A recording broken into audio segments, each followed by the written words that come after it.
I pledge allegiance to the flag of the United States of America. Students at Waco High begin class every day the same way, with the Pledge of Allegiance.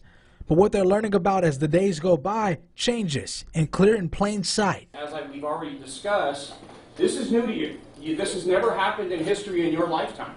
The impeachment of a president is part of Kenneth Heller's curriculum every year. This year, at the same time he's teaching about the impeachment process, the president's trial is underway. They think and check and see if there's enough evidence to convict the president of a crime.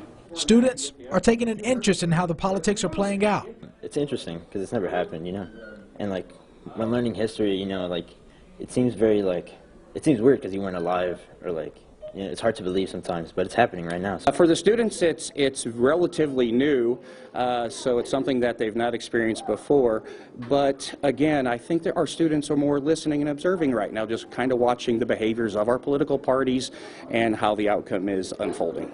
Heller outlines the different elements of impeachment as he walks his students through the process. The outline of the Constitution, what our Constitution states about the impeachment process, the current situation that our Congress is going through, and also the representation of President Trump and the defense and the prosecution process. Students engage in conversation about how party influence is playing a role in this impeachment as opposed to the last one. You can see everybody that said to remove him was a Republican. Remember, Clinton was a Democrat. For Isabella DeBolt, the time span is what caught her by surprise. I didn't realize that there wasn't really a timeline on anything.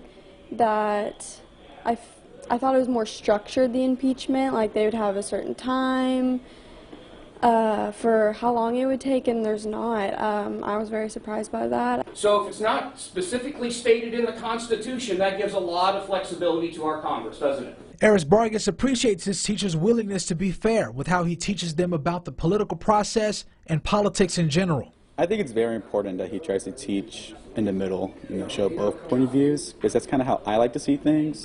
What did both say, and just draw your own conclusions from there. The student says one thing that they've taken away from this lesson is the power of voting, not just in electing the president, but electing members of Congress as well. In the studio, Kendall Green, Fox 44 News. Adam.